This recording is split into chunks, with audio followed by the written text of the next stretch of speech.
Have you ever had someone in your life that was so toxic, manipulative, or evil that it made you question everything you thought you knew about them? Did you do what you could to try and fix them? Did you ever feel like you were walking on eggshells around them? Here is one person's story of dealing with a toxic relative and how they went from enabling their behavior to cutting them out of their life. Welcome to my channel. Today I will be reading from r/justnomail, so let's jump into it. I know this sounds like a strange title for a Reddit post, but let me explain. This is my aunt. She's always been a wild card in the family. She married 3 times, each time to a worse man than the last. Her first 2 husbands were abusive to her, and she would defend them to the end of the earth. After getting out of her second marriage, she met a guy who seemed pretty nice at first. He was a little older than her, early 40s, but it seemed to work out, since she was more mature than her years. They got married within a year and settled down. She would constantly tell me how much she loved him and how he was her soulmate. Her third husband, let's call him John, was controlling from the beginning. He kept all the money paying her allowance. She tried to buy something expensive without his permission. It would ground her for weeks, forbidding her from speaking to anyone. It was until I was an adult that I realized that she'd been in an abusive relationship for years. Now, even though she's free from him, she still has remnants of that in her personality. And now those tendencies manifest in the way she treats others, which is where the title comes in. Fast forward to me being 28 years old and having my own family. My daughter had just turned 3, and we were going out to dinner to celebrate her birthday. We get there, and Aunt C, her husband, John, and my cousin are already waiting for us. My aunt immediately looks at my daughter and says, "You look beautiful." Then looks at me and whispers, "Who did your hair?" It looks awful. When we come back home, my daughter is inconsolable. She spent the entire night crying and wouldn't go to sleep because her hair was too tight and hurt. I couldn't stop crying. Seeing my baby girl in so much pain like that destroyed me. The rest of the month was spent trying to repair the damage. My daughter still cries if she sees pictures of it. That was the beginning of the end. She would make comments like that on occasion, but I let it slide since she's family and sometimes people just do you and know what to say. On the other hand, my aunt would always badmouth my husband. "Oh, he's such a slob," or "he'll never amount to anything." Things like that. I chalked it up to jealousy since my husband and I were doing well while John and Aunt C were not. My aunt is very competitive and needs to be the center of attention.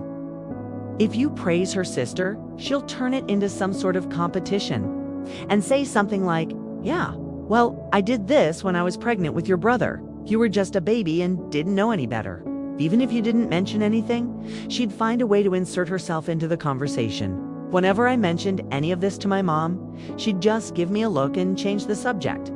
I guess it's just another case of favoritism. One day I came home from running errands to find my daughter sitting by the window crying. I asked her why she was sad, and she told me that Aunt C said her eyes were ugly. I wanted to confront my aunt, but my husband stopped me. He said that I would look like the crazy one and that it would only blow up into a big argument. He also pointed out that it was only a matter of time before my aunt moved on to saying horrible things about him. He was right. She started off with snide remarks, then evolved into name-calling. She would call him names like loser and jerk right to his face. Then she started criticizing his appearance, saying stuff like, "Oh, you look tired," or "You seem to be gaining a few pounds." My husband tried to ignore it at first, but eventually had enough and confronted her. Of course, she played the victim and cried to our mom, who took her side. As usual, we weren't even given a proper explanation. My husband and I were just told that we needed to let it go because she was stressed and needed our support. Seriously? I didn't raise my voice, but I told my mother that's not okay. No one deserves to be treated that way. Why should we have to walk on eggshells around her?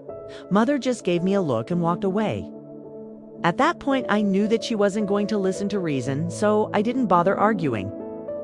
My husband and I agreed that we would defend each other and become each other's emotional support, because neither of us could count on our families. We made it through most of my aunt's tirades without saying much. Whenever she did say something awful, we would either leave the room or just ignore her. Our daughter was old enough to understand what was happening and would start defending her father when my aunt got too carried away. It was heartbreaking to see a 6-year-old have to mature faster than she should have just so she could feel safe. I mean, she shouldn't have had to learn about emotional manipulation at that age. It was infuriating that my own family would allow this behavior, especially after seeing how it affected my daughter. After a particularly bad tirade, my husband snapped and yelled at my aunt, "You need to stop treating me like garbage. I won't tolerate you talking to me that way anymore." She looked at him with wide eyes, totally shocked by his outburst, then burst out crying. I'm sorry. I didn't mean it. Please forgive me." She begged him. "I don't want to fight." My husband looked at her for a moment, then shook his head and left the room. I was shocked. Couldn't believe that he'd actually stood up to her. But at the same time, I was proud of him for finally putting his foot down. From that day on, my aunt stopped talking to both of us, choosing to stay in her room playing video games and watching TV. She stopped cooking meals and refused to help out around the house. We didn't even have to walk on eggshells anymore because she didn't want to talk to us. That was 7 years ago, and we haven't spoken to her since. Honestly, it was the best thing that could have happened to us. Not only did it force her to finally face the consequences of her actions, but it also showed us how important it is to stand up for ourselves and each other. We've learned that if you don't stand up for yourself, no one will.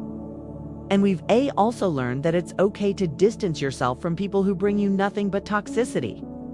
It's funny how things work out sometimes. My aunt is still with John, and they're still as toxic as ever. They live in their own little bubble, refusing to acknowledge the outside world.